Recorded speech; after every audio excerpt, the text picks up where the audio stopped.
Assalamualaikum, Doctor. I'm Han Yue. Today, I choose topic is housing policy development process and effect evaluation in Singapore. First is I introduce definition. System theory holds that public policy is a political system response to external environmental pressure.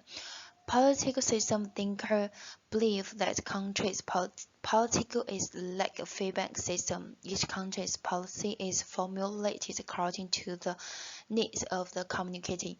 According to Eastern model, citizen needs input are recognized by government decision makers, who treat them as authoritative decision and action output.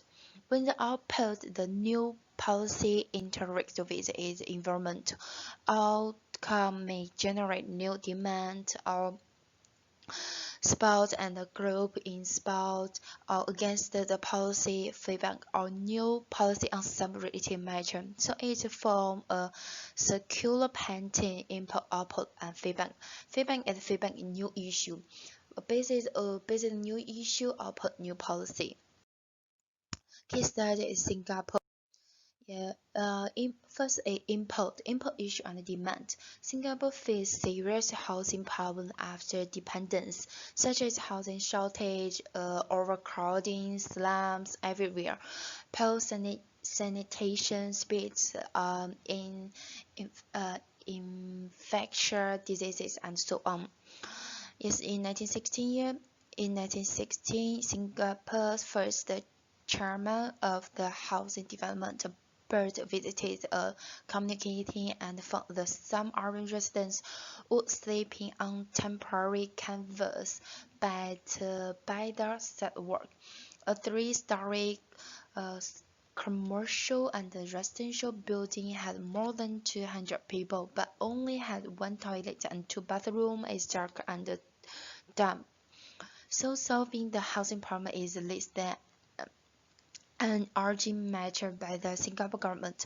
Relevant policy must be adopted to meet the housing needs of citizens.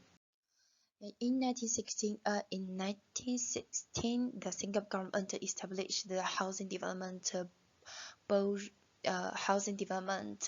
Bureau, a public non-profit entity. The Housing Development Bureau is responsible for coordinating housing construction, directly supply housing, and playing leading role in housing supply with government support. Above policy to get new feedback or new issue.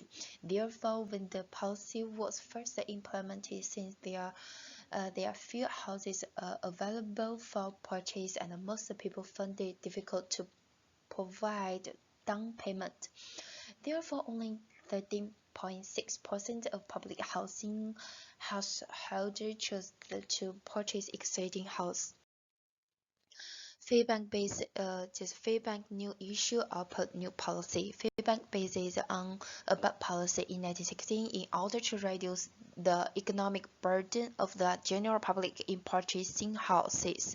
The Singapore government revised the housing ownership plan and issued new regulation allowing home buyers to use the personal central provident fund to pay the housing down payment, enable low-income people to buy houses without affecting their living, which promoted the enthusiasm of low-income people to buy houses. The regulation was initially only aimed at low-income families. The introduction of this policy made it possible for most people to afford HDB flat provided by the government.